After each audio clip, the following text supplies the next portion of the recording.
Hello and welcome to Ginger Prime. My name's Brian, and if you're my returning subscribers, what's up, Soul Nation? You know you're sexy, and thanks for coming back for another video. But we've got a lot to talk about, a lot of rumors and leaks to dispel, as well as clarify and talk about our hopes and dreams for the future of Halo Infinity. And I know it's called Halo Infinite, but if you give me a million likes, I'll change how I decide to perceive it. So I do apologize. Every time I talk about Halo Infinite, I tend to get 1,000 comments saying it's called Infinite, not Infinity. And to them, I do respect and applaud you. However, I'm just surprised I actually said Infinite and not Infinity that whole time. Silly, silly brain. So first, let's talk about the Halo rumored leaks, essentially talking about grappling hooks and sprinting. A lot of this seems to be dispelled, but maybe even confirmed at the same time. And VG24 has actually got an article that's going over this. I'll include a link in the description. And we're going to talk about some Halo Infinite, which is going to be dropping here. Finally, some gameplay on the 23rd, which is not too far along from now. But let's have a little fun. So obviously, just the last week, and we'll cover the original rumor, but I wanted to talk about this one, clarifying it first. So a well-known user by the name of Colbril recently basically addressed a reported Halo Infinite leak, and according to him, it is completely fake. Totally fake is the line, and he goes on to say grappling hooks are in the game to his limited knowledge, but it's more kind of like an equipment pickup similar to Halo 3. So he doesn't know whether or not it's actually going to be included in the campaign or not. So if it is not included in the campaign, but it's a multiplayer aspect, it could lead us to believe that the gadgets, the equipment is going to be returning from Halo 3, and we haven't seen that pretty much in a while. We saw it evolve in Halo 4, maybe even Halo Reach, where you kind of had these loadouts and these builds, and then essentially that all kind of getting scaled back for Halo 5, more focusing in on a standard set of equipment for everybody. And so I just kind of wanted to start with that, but there's some interesting rumors that kind of this builds off of, and if this is completely fake, then it's important for us to know. But here's the original leak that it was kind of spreading around on the internet. It says, I know some stuff. It is open world. One massive Halo ring rendered to scale. Thrust and clamber are the only things returning from Halo 5. Wall running, crawling, and dual wielding are in the game. In campaign, Chief gets a grappling hook, a double jump, and some new visor modes. Campaign-wise, it's a mix between classic Halo and Metroid. Interesting. Chief can find permanent upgrades in the world. Many of his Spartan abilities are hidden in the world, and there's some puzzle elements to solve as well. He has a scan visor, which fills the lore book in the pause menu, and you can bring up a world map at any time. There's no fast travel, but that's enough vehicles to let you travel pretty fast, including air vehicles. Weapons are pretty customizable in campaign. I was able to deck out my assault rifle with a 4x cog scope and a heavy barrel for increased accuracy, and an underbarrel grenade launcher. As for enemies, there's normal Covenant, aka classic style Covies, and there's the Banished, Prometheans are very rare, typically only found in hidden Forerunner buildings, and they have been significantly revised to be so much more challenging to a fight. There's more, but I won't spoil it. The story is not horrible. Don't expect any amazing story from this game. It's fairly simple, does what it needs to do fairly well, and it's not quite Halo 2-tier storytelling.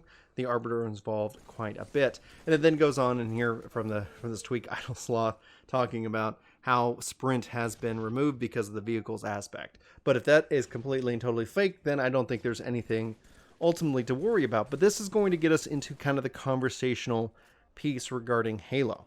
What kind of Halo do you want? What are you looking for from Halo Infinite? Oh man, I almost went Infinity. Thanks for hitting that like button. I'm just joking, by the way. I could care less. Do what you do. Only if I've earned it do I care if you sub or if you actually like the video. But if you don't worry about it. I only joke because it makes me feel a little awkward about it. Anyway, so for me, Halo 3 was my Halo. Halo 3 was the Halo that I spent the absolute most time with. I've dabbled barely with Halo Reach, and honestly, to the life of me, I can't even remember why.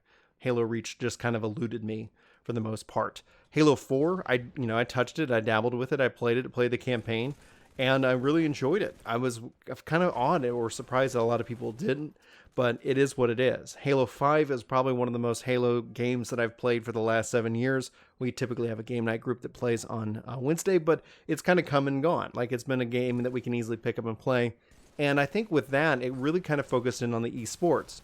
Where I'm going with this is as part of a discussion or just a general question, what you're hoping for, what you're looking for overall. is because I go back and forth. I don't know what kind of Halo game I want, but I do know that there are definitely conflicting ideas around Halo itself. I got into a long Twitter conversation just last week talking about, should Halo go back to what made it classic, what originally got its fan base, or should Halo evolve and become something bigger and better, like almost like these leaks suggest? And I don't think I want it to be an RPG. I don't think I want it to be Destiny. But I think when I look at anything at the just hands down brass tacks, comes down to like looking at Gears 5. Gears 5 has continually brought me back into that world, into that game. And if we could take, and not that I want it to be third person, don't hear me understand there. But I think with Gears 5, it had that seasonal system. It had like a lot of things to unlock. It had a lot of things that you could do that wasn't tied to power. It was just tied to like, hey, I want to play these different modes.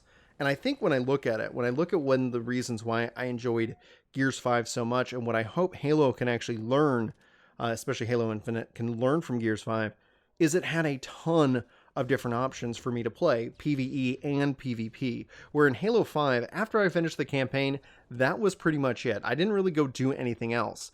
And I think what I want is I want a Halo game that I can really sink my teeth into, especially with Gears. Like what I found is that I could do competitive PvP and I had fun with it. But no matter what, sometimes you just get tired. Sometimes you just want to chill and kill monsters. And Gears 5 actually offered that to me in the form of I could still quote unquote PvP, but I could play against the AI and I could still have a good time with my friends. And if they weren't active, like I'm always wanting to do PvP, we could all team up and do PvP against the AI, thus giving us an option to play. And so I think at the end of the day, what I personally would love to see, like as a kind of an innovation brought into Halo Infinite, is that within its arena, within its multiplayer, not just having a PvE element that you can go work to and get like, experience to do unlocks and different cosmetics and things like that. Not power, but just like, hey, here's these modes that you can go, hey, let's all go kill this boss together because maybe we're tired of PvP for the night. And having bots, having that option so that new players, maybe even who are coming into the game at any other point in time in its life, let's say a year from now, 2 years from now, don't feel like they're just always going up against pros who know every map, every inch of every map and going from there.